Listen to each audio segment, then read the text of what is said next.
Yeah, sa lupa ng pangako, sino ba ang talo?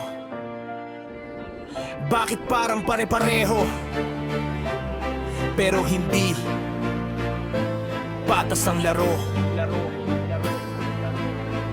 Yeah, sa kanto nagsimula.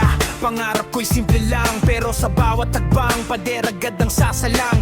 Kapag mahirap ka, matik na may posas, konting pagkakamali, buhay mo'y tapos na agad. Sa dyaryo may balita, milyon ang ninakaw pero nakangiti pa, parang walang kasalanan. Samantalang kami, isang tinapay lang. Nakaw daw ang tawag, kulungan ng kapalit niyan. Batas daw ay bulag, pero bakit may pinipili? Kapag may pera ka, parang kasalanan ay napipipi sa husgado. Pantay dapat ang timbangan, pero bakit laging kami ang lumulubog sa hatulan? Ang batas ng Pinas ay para sa mahihirap lang. Kapag wala kang pera, wala ka ring laban. Sa rehas ang bagsak ng mga walang pangalan, habang ang mayayaman lusot kahit may kasalanan. Ang batas ng Pinas ay para sa mahihirap lang. Sigaw ng lansangan, luha ng bayan. Hanggang kailan ba kami magbabayad sa sistemang bulok na di kami kinakampihan? Sa barangay may drama, pulis agad ang sagot.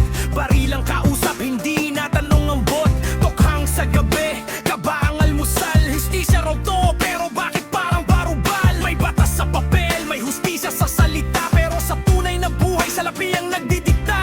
Kung sino ang malaya, kung sino ang kulong, kung sino ang may kaso at sino ang may proteksyon. Kung hustisya'y totoo, bakit may takot? Bakit ang mahirap lagi sunod-sunod ang gapos? Hindi kami perpekto, oo may mali rin, pero tao rin kami, karapat dapat ding pakinggan. Batas ng Pinas ay para sa mahihirap lang. Kapag wala kang pera, wala ka ring laban. Sa rehas ang bagsak ng mga walang pangalan, habang ang mayayaman lusot kahit may kasalanan. Batas ng Pinas ay para sa mahihirap lang. Ito ang katotohanan, ngayon nilang aminin. Hanggang kailan ba kami tatahimik kung araw-araw kaming tinatapakan ng sistema?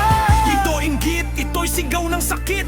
Pantay na hustisya ang tanging hinihiling. Kung batas ay batas, sana para sa lahat, hindi lang sa mahina, hindi lang sa mahirap. Isusulat ko to para sa walang boses, para sa mga inusig tinawag na salot. Rap na bala, katotohanan ng tama, hindi ko to titigilan kahit ako'y husgahan pa. Kung may pagbabago magsisimula sa mulat, sa bawat linya sistema ang binubulat lahat. Hindi galit lang to, ito'y paninindigan na balang araw hustisya'y tunay na mararanasan. Ang batas ng Pinas ay para sa mahihirap lang, pero di habang buhay hindi magtatagal. Kapag nagising ang bayan, sabay-sabay lalaban para sa batas na tunay na pantay at makatao naman. Hanggang kailan? Hindi habang buhay. Makinig ka. Ito ang tinig ng lansangan.